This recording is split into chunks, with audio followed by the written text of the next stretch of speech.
Oi, para você que se liga em mais um capítulo do Passapod, o primeiro de 2023, a inauguração dessa temporada 2023. Eu sou Leonardo Levati, tô de azul e olha, eu nem combinei com o Lucas Saad, que também tá de azul e já tá aqui na tela para você que nos acompanha com imagem pelo YouTube.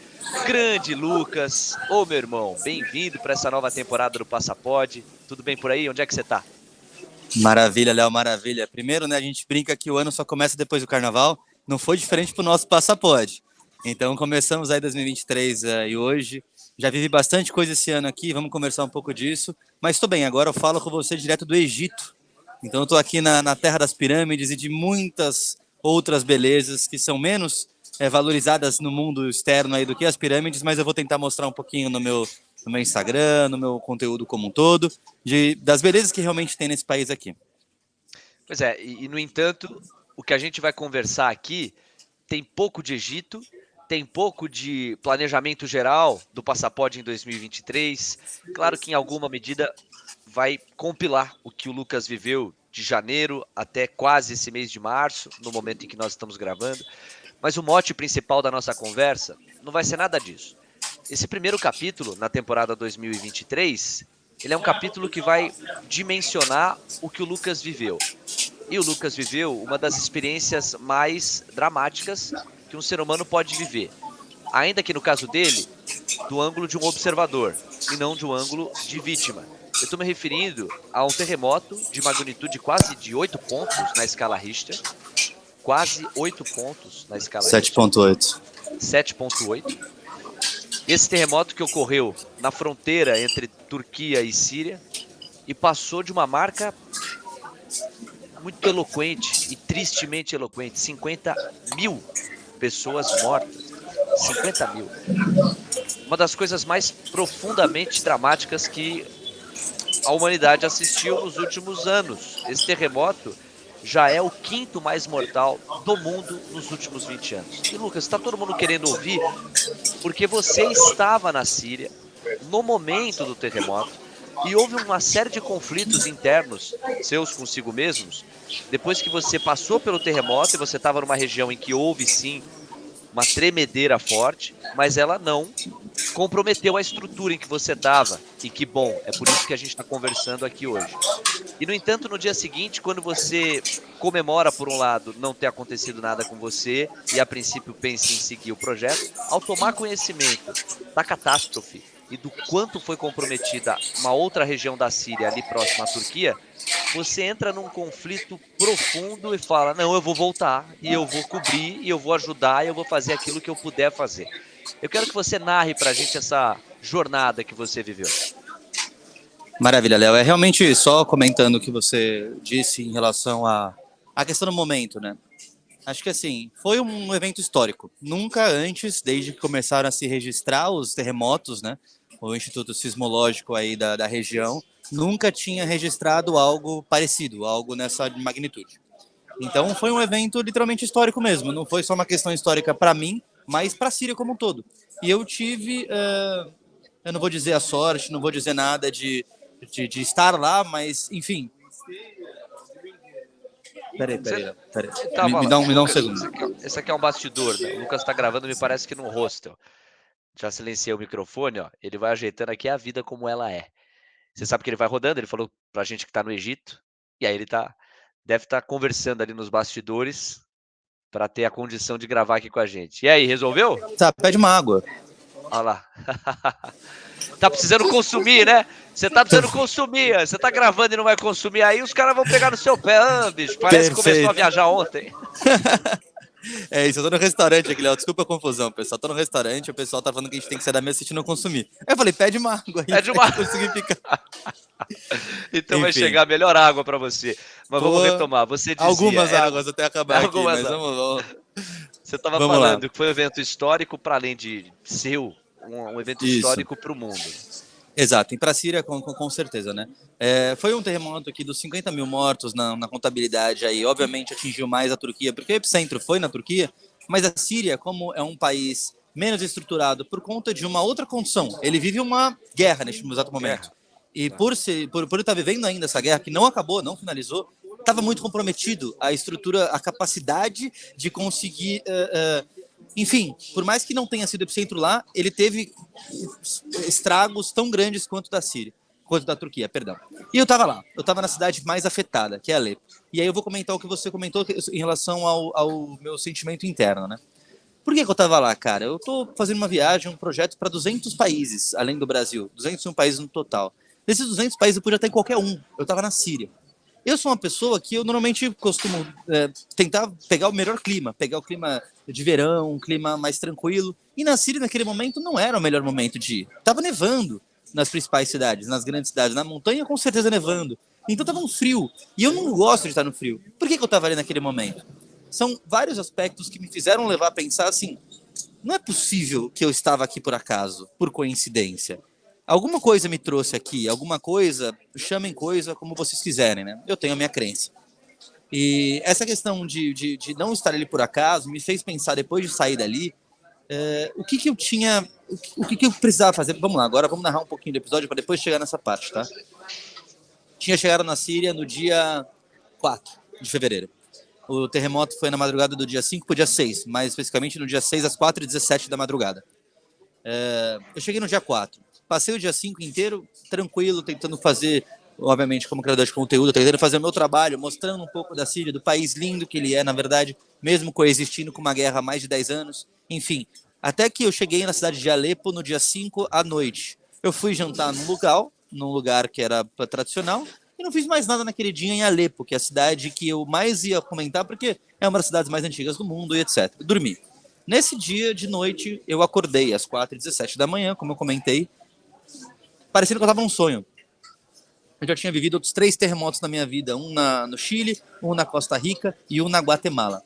Esses 3 terremotos que eu vivi não chegaram próximos do que foi esse terremoto que eu vivi agora.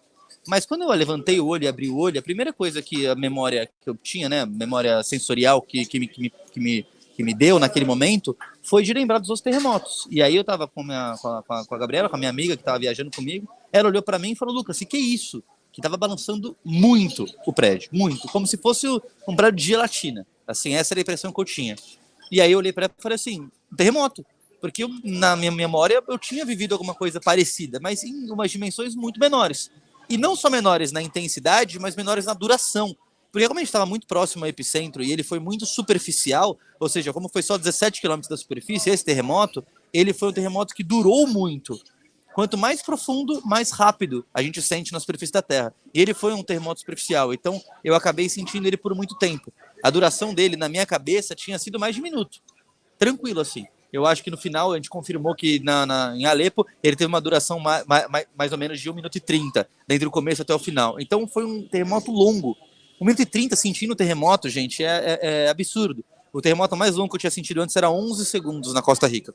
Então, enfim, é muito outra dimensão do que eu vivi naquele momento.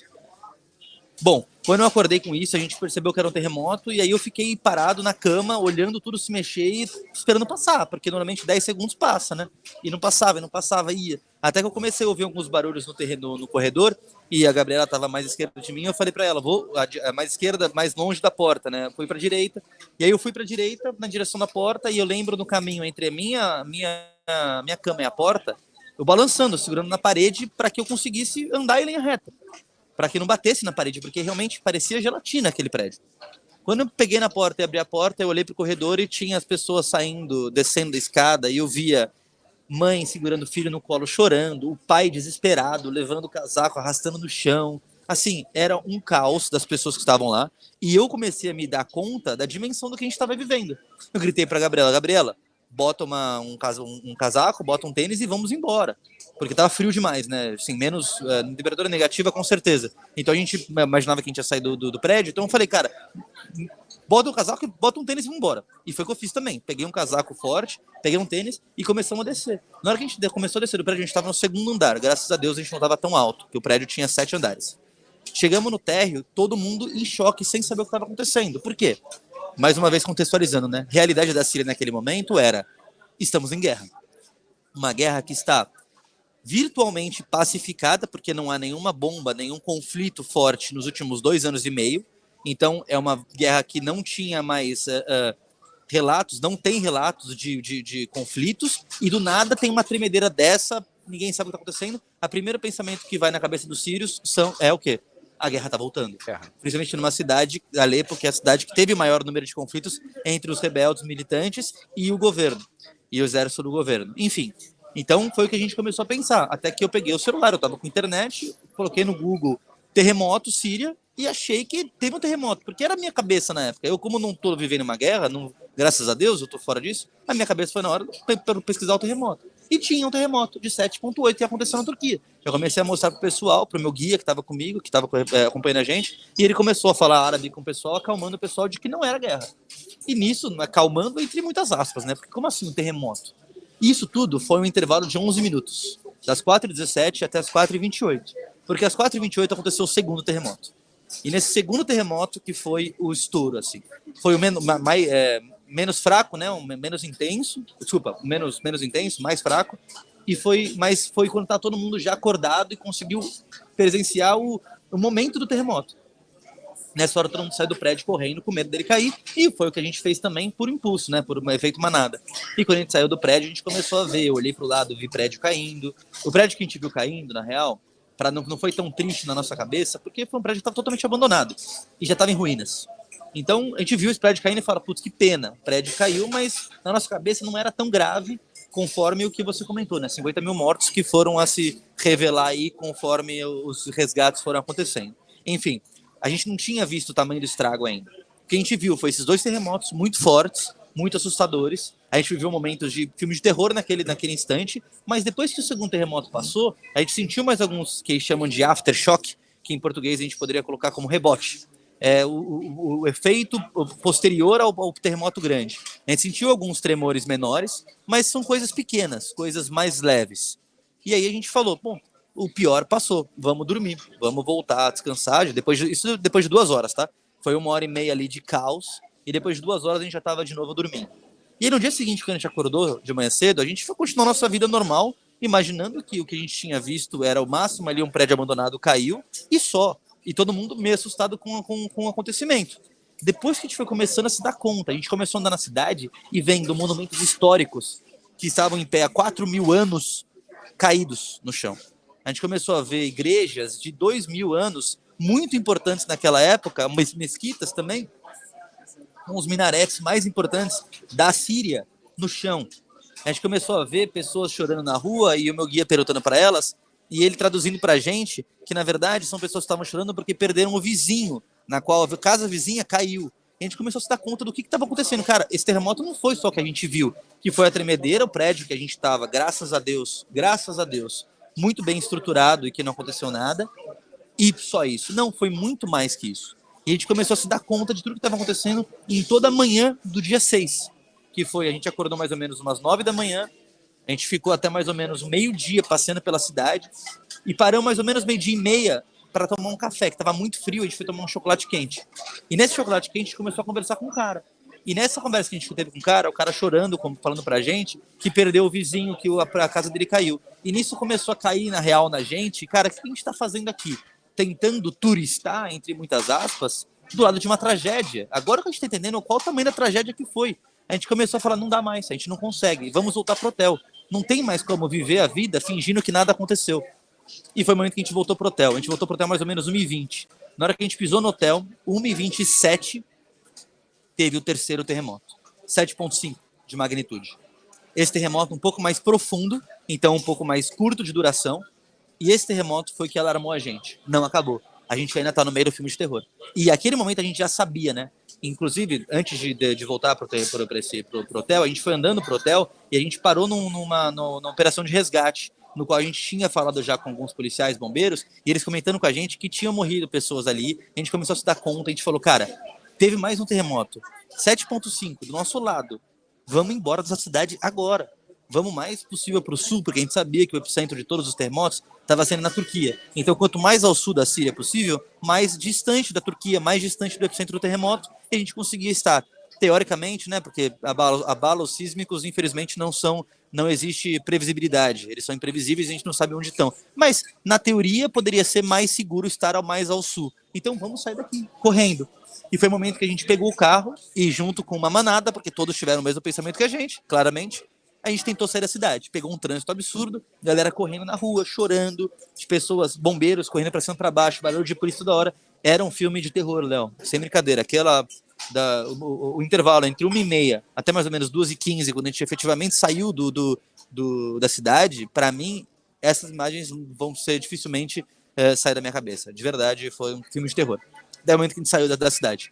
2h15 a gente conseguiu sair, pegou a estrada e começou a... Meu guia começou a falar com os familiares, que começaram a ligar para ele porque eles sabiam que ele estava em Alepo, e ele começou a falar, e eles contando que já tinham mais de 5.000 mortos, que já tinham mais gente, quantos prédios caíram, tanto na Turquia quanto na Síria. A gente começou a perceber o tamanho do estrago. E aí a gente chegou numa cidade da costa para conseguir se abrigar e entender o que estava acontecendo. Foi quando eu comecei a ser abordado por jornais do Brasil inteiro, porque como eu sou criador de conteúdo, muita gente que me seguia acabou tendo contatos e passando, tem um brasileiro que eu sigo que estava na Síria. E muita gente começou a me abordar. E foi nesse momento que eu também descobri, por uma questão mais em português, né? Quais era o tamanho do estrago que estava acontecendo. Porque quando os jornais iam passando as reportagens, as notícias comigo falando, eu via qual era o tamanho do estrago que estava sendo feito, falado pelos jornais brasileiros. Falei assim, cara, eu vivi um negócio que está sendo tão repercutido no Brasil, da forma como está sendo noticiado, isso foi muito grande. E aí comecei a parar e dar conta de que, cara, o que a gente vai fazer a partir de agora? Qual era a próxima pergunta que me faziam, né? E agora? Que é a pergunta que você deve ter pensado também, ou as pessoas que também me seguiam pensaram. E agora? O que ele vai fazer? Ele vai ficar nessa cidade que ele está se abrigando? Ele vai embora da Síria? Todo mundo falava para mim, principalmente meus familiares, vai embora desse país rápido, vai embora dessa região, para que você não sofra mais, para que você tenha mais estrutura, etc. Só que, por outro lado, foi o que você falou, né, Léo? Eu não conseguia simplesmente ir embora. É uma descrição eloquente.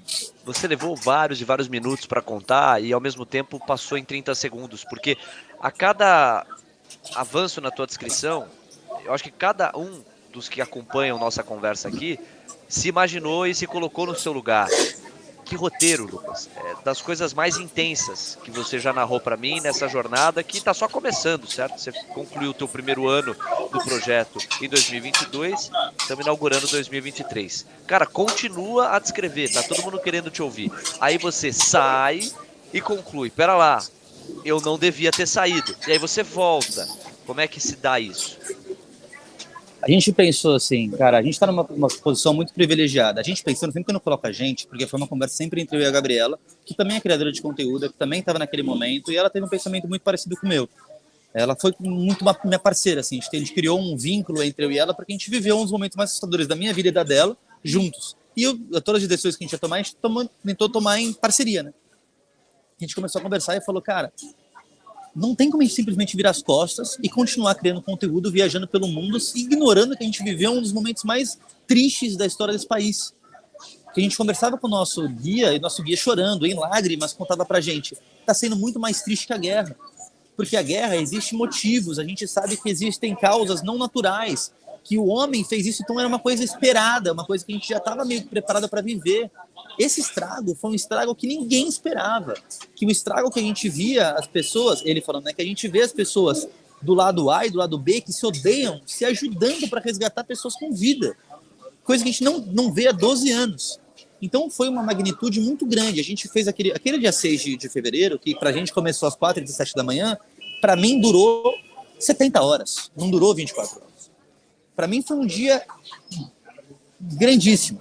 E foi naquela noite, antes de dormir, que eu olhei para a Gabriela e a gente já sabia, na verdade, a gente já tinha sentido um com o outro. A gente falou, vamos voltar. Assim, a gente precisa voltar. A gente precisa voltar para entender direito o que a gente viveu, para conseguir assimilar, para conseguir ver se a gente pode ajudar em alguma coisa. A gente não pode virar as costas e ignorar que aconteceu isso. E, de repente, fazer uma forma de ajudar. Aqui tem uma outra parte que também nos influenciou muito na decisão de voltar, que é a Turquia é um país que ele vive uma realidade muito mais fácil. Por quê? Tem um acesso a recursos externos e ajuda externa de uma forma muito maior. Por conta das sanções do governo, dinheiro não chega na Síria. É muito difícil. Para chegar dinheiro na Síria é difícil. Ajudas, tropas internacionais têm que passar por um processo muito burocrático para conseguir entrar na Síria. e como é que eles vão ajudar esse Lucas, país. só um complemento aqui, um paralelo, para quem não está com as informações frescas na cabeça, quando o Lucas se referiu à guerra que os sírios vivenciam, essa é uma guerra civil que data da Primavera Árabe, quando você tem levantes em vários países da região em busca de democracia e contra regimes mais opressores, Autoritários. violentos, autoritários, exatamente. No caso da Síria, a gente está falando de Bashar al-Assad e de um Perfeito. levante popular que o tentou tirar do poder ou tentou impor a democracia à Síria. E a resposta do Bashar al-Assad foi de absoluta repressão a esses movimentos, e isso foi escalando de uma tal maneira, e a oposição pegou em armas também para se defender e para contrabalancear, que isso desembocou numa guerra civil que até hoje é vigente. Como uma das consequências, você tem um conjunto de sanções que basicamente isolam a Síria no mundo. Então é em função disso que ela não tem o alcance de recursos para eventuais reconstruções como a Turquia tem.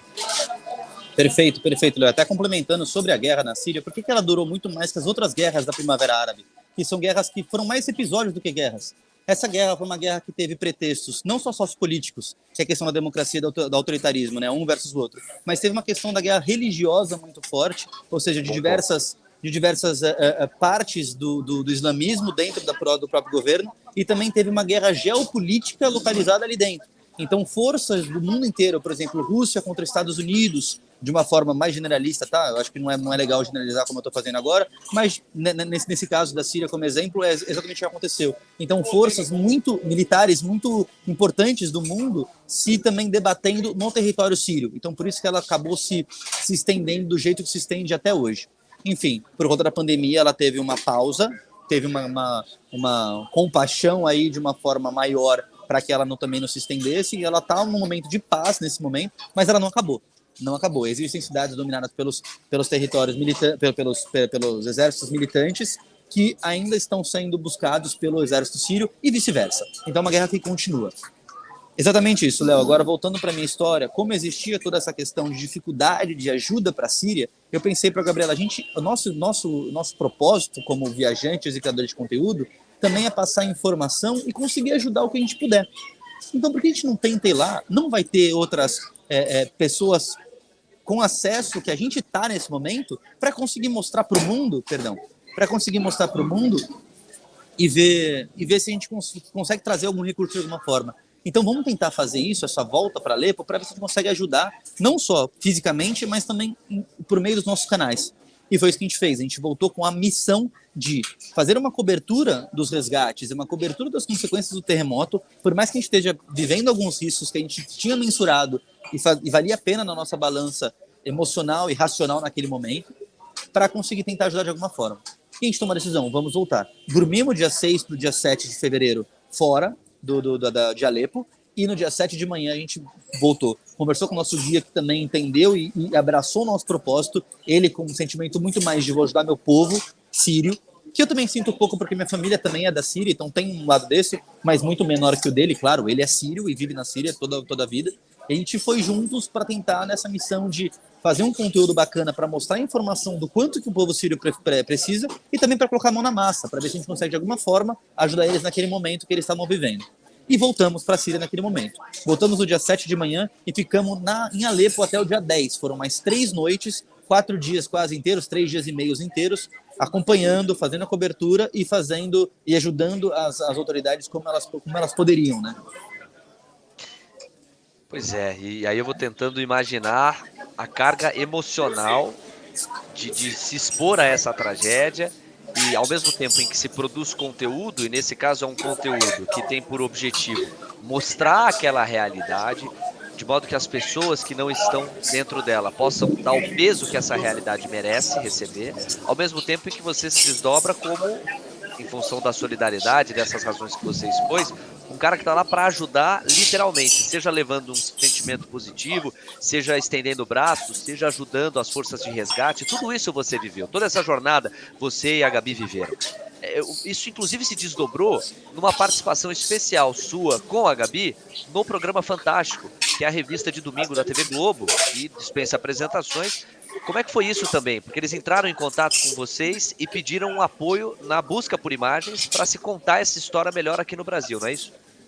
Perfeito, perfeito. Na verdade, a história com o Fantástico começou no dia 6, às 2h30, quando assim que a gente chegou na cidade da Costa, na qual a gente ficou abrigado durante pós-trauma, né, vamos dizer assim, pós-terremoto, na qual eu fui abordado pela Manuela Aragão, que é uma repórter da Globo, que ela cobre o jornal Hoje. E entramos no jornal Hoje, que foi o jornal que passou bem, foi no horário do almoço ali no Brasil, que já estava um pouquinho mais tarde ali no nosso... Desculpa, um pouquinho mais antes do almoço, e a gente já estava vivendo ali aquele momento. Passamos ali no Jornal Hoje, e quando a gente passou no Jornal Hoje, outros jornais da Globo entraram em contato com a gente. A gente acabou entrando no encontro com a Patrícia Poeta, acabamos também entrando no Jornal Nacional. Então foram momentos fortes e o Fantástico entrou em contato com a gente. E a gente contou que a gente já tinha tomado a decisão que a gente ia voltar e a gente contou que a gente ia voltar. E eles se interessaram muito, eles queriam primeiro fazer só um relato, uma entrevista, mas quando a gente comentou que a gente ia fazer uma cobertura, eles se interessaram em ter essa cobertura para eles. E a gente acabou conversando e eles falaram assim, claro, não tem canal melhor, muito maior do que o meu perfil no Instagram, no YouTube ou da Gabriela na mesma coisa, do que o próprio Fantástico. Como você disse, dispensa apresentações. Vamos fazer um material para conseguir mostrar pelo Fantástico o que a Síria precisa. E foi o que a gente conseguiu fazer. Inclusive, o Fantástico acabou mostrando até uma história que até hoje, quando eu penso, me comove, me emociona, que foi uma história que a gente viveu, a gente viu, nos meus olhos, um menininho de 8 anos sendo resgatado de escombros de um prédio que foi colapsado ali durante o terremoto. Ele foi retirado com vida depois de 36 horas embaixo dos escombros, e ele mesmo, depois teve uma recuperação que eu admiro muito, assim, em menos de 3, 4 horas, ele estava como se não tivesse vivido o trauma, aliás, fisicamente, né? Que psicologicamente não tem o que falar. Ele perdeu literalmente toda a família dele. Hoje ele tem só a parte do tio e do primo. Pai, mãe e os 2 irmãos dele morreram no colapso do prédio e ele acabou saindo com vida. Então, fisicamente ele está muito bem, mas psicologicamente ele estava muito abatido. E a gente conseguiu o contato dele, conseguiu falar com o primo dele para conseguir uma entrevista com ele. E conversamos com esse garotinho. O momento que eu olhei esse garotinho nos olhos, para mim, foi um dos momentos mais transformadores da minha vida. Que eu olhei e falei, cara, eu vivi o resgate desse menino e tô conseguindo conversar com ele com vida, ele contando pra gente o que ele sentiu naquele momento. Frio, fome, medo, saudade.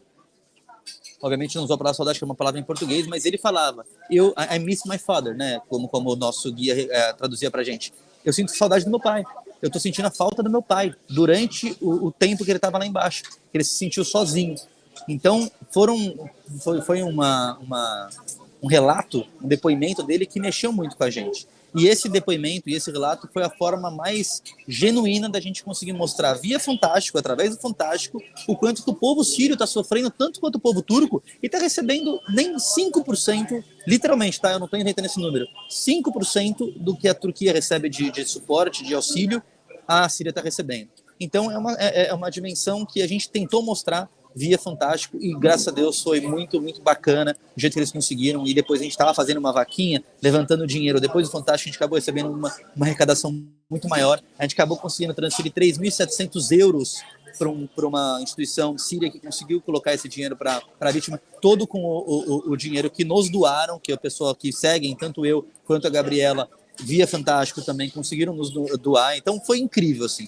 O Fantástico foi uma bênção que apareceu no caminho do nosso caminho para conseguir ajudar as pessoas, como era nosso propósito no momento que a gente resolveu voltar de Alepo. Para Alepo, perdão. E a gente está falando de quase 20 mil reais, quer dizer, levanta 20 mil reais, não é nada fácil levantar 20 mil reais. Lucas, de tudo que você viveu, você descreveu essa cena do menino de 8 anos que sobreviveu ao caos, embora com certeza ele vai ter que manejar pela vida. Qual que é essa mesmo? E assim, os sentimentos que temperaram o teu peito. Medo no primeiro momento, dever moral num segundo momento. Conta essa jornada também. Tá, primeiro em relação aos momentos. Eu acho que o momento que mais mexeu comigo, que foi o momento que... Foram 2 momentos, tá? Que foram momentos que eu caí na real do que eu estava vivendo. O primeiro deles foi na primeira visita, antes de sair de Alepo, primeira visita aos escombros, no qual a gente conversou com bombeiros e eles comentaram pra gente que tinha gente morta.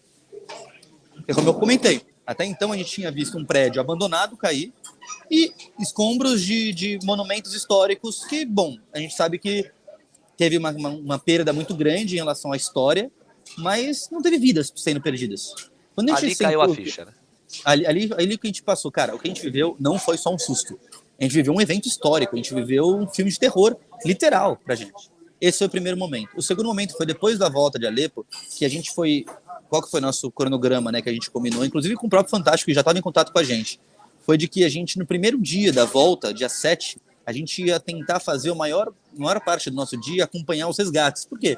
Porque os resgates, quanto mais cedo, maior a chance da gente conseguir ver resgates de corpos, resgates principalmente de vida, né? E foi o que a gente tentou fazer. Então, no primeiro dia, que a gente já estava ainda mais abalado, eu cheguei no escombro junto com a Gabriela e eu acabei indo um pouquinho mais por uma questão ainda muito religiosa. Eu, como por ser homem, eu acabei tendo um pouquinho mais de espaço para entrar perto ali dos resgates. A Gabriela acabou, enfim, não conseguindo estar junto comigo ali naquele momento, mas eu fui mais perto e ela ficou um pouquinho mais para trás de mim. E teve uma hora que eles estavam tentando achar pessoas com vida e eles ouviram um garotinho falando nos escombros. E eles levantaram a mão e falaram assim: para, gente, silêncio. Que obviamente não entendia a palavra, mas eu entendi o símbolo, o gesto. Todo mundo ficou em silêncio na hora e eu ouvi, com os meus ouvidos, uma voz de um garotinho. E eu olhei para trás para a Gabriela na hora, e nesse momento eu não senti alívio, eu não senti felicidade, eu senti uma surpresa. Foi parece que minha alma saiu do meu corpo. Eu tive, que é isso? Eu literalmente, eu ouvi, não sei, eu olhei para trás e falei para Gabriela: Gabriela, eu ouvi a voz dele. Sim, eu ouvi a voz de uma criança. E esse momento para mim foi um momento que eu não vou esquecer, assim, foi um momento que eu tô dizendo o que tá acontecendo, sabe? É o privilégio que eu tenho de não estar ali no lugar daquela criança. É o privilégio de conseguir tá conversando com você agora, Léo, com todos os meus familiares bem, com saúde, e não estar no lugar daquela criança. É uma empatia forçada. Eu usei essa palavra para conversar com a Gabriela, eu acho que ela é muito... Essa é uma empatia forçada, não tem como não ter empatia, não tem como não se sentir na pele daquele garoto naquele momento. Empatia obrigatória, né? Exato, exatamente, empatia compulsória, exatamente. É assim, é você... Se alguém falasse para mim naquele momento: vamos embora, vai acontecer um terremoto, a minha resposta era não, eu vou ficar aqui até esse garoto ser resgatado, porque eu não conseguia sair daquele momento ouvindo aquele garoto, entendeu? Então foram esses dois momentos. O Lucas, a gente está chegando à reta final aqui, é um episódio marcante na nossa jornada. Diante de tudo, quando você olha para trás e lembra que esteve lá, que vivenciou tudo isso, por que você acha que esteve lá, ou que estava lá? O que na sua intimidade e nas conversas que você tem com você mesmo e com uma dimensão superior, o que é que você descobriu, o que é que você sentiu, por que você acha que você viveu tudo isso? Léo, há um ano atrás, exatamente há um ano atrás, eu estava no escritório trabalhando em atrás de computador. E eu saí daquele momento para viver o sonho da minha vida, que sempre foi viajar, visitando todos os países do mundo, conhecendo culturas, conhecendo pessoas e tentando inspirar outras pessoas a ir atrás também dos seus sonhos, a viver os seus sonhos. Sejam eles cheios de coisas positivas ou sejam eles também cheios de coisas negativas. Isso faz parte da jornada, altos e baixos.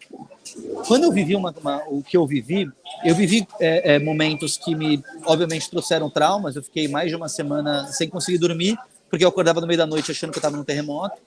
E eu vivi momentos também que me deram muita esperança na humanidade. Vendo pessoas que, como eu disse, há 12 anos se odiavam por umas questões, bom, enfim, da guerra entre eles, e que se ajudando como um todo, cooperando.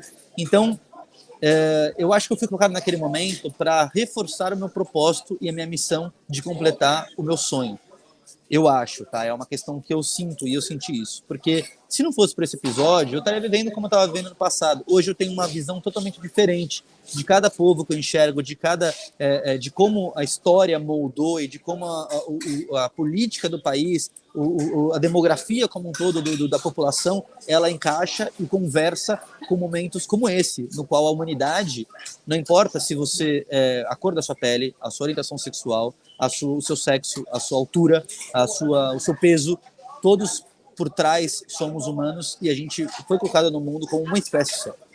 Então a gente tem que se ajudar de alguma forma e tem que se respeitar de alguma forma, e é isso que eu vi naquele momento: respeito e ajuda e compaixão e cooperação. Então aquilo me fez enxergar o mundo de uma outra forma. E se não fosse para aquele momento, que eu sou muito grato a estar ali naquele momento e conseguir sair com vida, claro, e conseguir sair também com saúde, não só vida, mas bem fisicamente, principalmente, eu teria outra visão de mundo como eu tenho hoje. Então, eu acredito que eu fui colocado naquele ponto, não foi por acaso, foi porque eu precisava, para continuar com o meu propósito de inspirar as pessoas a irem atrás dos sonhos, independente dos altos e baixos que isso oferece. Senhoras e senhores, Lucas Saad inaugurando os trabalhos do Passapod em 2023. E esse primeiro capítulo tinha que ser assim, como foi. Uma conversa mais profunda em que a gente acessasse os bastidores dessa jornada que ele travou pela Síria, junto à Gabi, que inclusive já foi uma das nossas convidadas aqui no Passapod, e das descobertas, do que ele testemunhou, dos relatos que construiu, do apoio que conseguiu endereçar, mas acima de tudo, dessa experiência humana que traz como quase um imperativo ético essa empatia.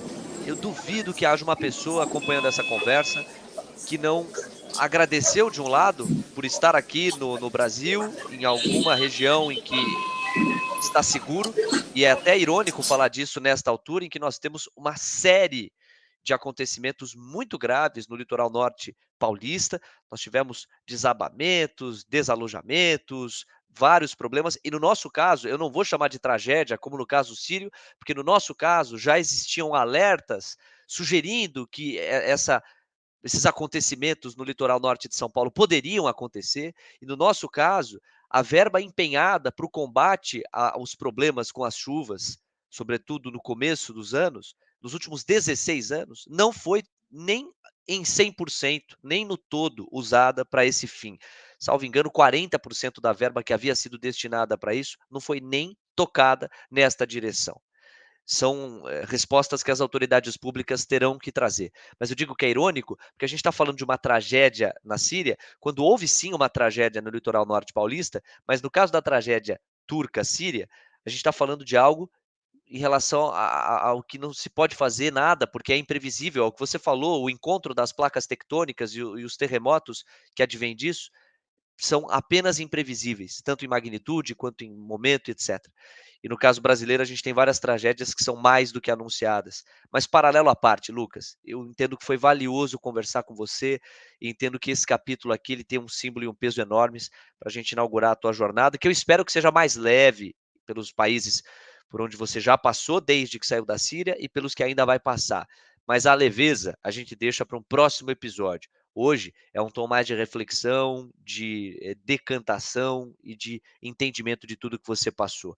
Só queria que você fizesse um compilado por quais países você passou desde que você saiu de Síria ou da Síria. Você disse que está no Egito e só contar um pouquinho do próximo país para onde você vai. E aí no nosso próximo capítulo a gente aborda com mais profundidade cada uma dessas experiências. Perfeito, Léo. Faço as suas palavras as minhas em relação à questão da tragédia, enfim. Na Síria foi meu país número 34. Eu estive lá do dia 4 de fevereiro, como eu comentei, até o dia 10 de fevereiro. Depois disso eu passei uma semana, na verdade 8 dias no Líbano. E depois eu passei mais uma semana no Chipre. Então eu acabei de sair do Chipre. Na verdade eu cheguei daqui no Egito ontem. Então aqui no Egito eu fico nas próximas 2 semanas. Então a probabilidade é que a gente converse ainda no Egito no próximo episódio. Tá? Então, e se não for no Egito, eu provavelmente vou ou para Israel ou para o Sudão. Eu ainda estou decidindo se eu vou para o norte ou para o sul. Vamos ver como é que vai se desenrolar aqui o meu dia a dia aqui no Egito. Puxa, Israel, caso você vá para Israel, tem altíssima chance de você encontrar um tecido democrático que vai sendo bastante testado com protestos e afins. Perfeito. Aqui não está tão a par. O presidente lá em Israel vai tentando reformular, vai tentando tirar o poder da Suprema Corte israelense, diminuindo o poder judiciário para aumentar o executivo. E isso está dividindo a sociedade profundamente. Isso é história para o nosso próximo capítulo ou para o seguinte, em relação ao que vai aprofundar o Egito. Lucas, meu irmão, que bom te ver aí. É firme, forte, que bom ver toda a produção de conteúdo que você ergueu. Tenho muito orgulho de você, tenho um enorme orgulho da nossa amizade e de ver o homem que você se torna a cada dia, produzindo conteúdo, inspirando as pessoas e conscientizando as pessoas quando é necessário diante das oportunidades, ainda que em tom de drama, que às vezes aparecem na sua vida. Muito sucesso, continue firme e a gente volta a conversar no nosso próximo capítulo do Passaporte para saber de mais histórias que façam as pessoas refletirem, pensarem ou se inspirarem. Um abração para você. Léo, o prazer é meu de iniciar esse ano junto contigo do meu lado. Vamos para cima, vai ter muita história de viagem esse ano e quem estiver com a gente, obrigado por ficar até o final e acompanha a gente no próximo episódio. Léo, um abraço, querida. Valeu, um abração. Tchau, gente. Até o nosso próximo capítulo. Valeu. Tchau, tchau.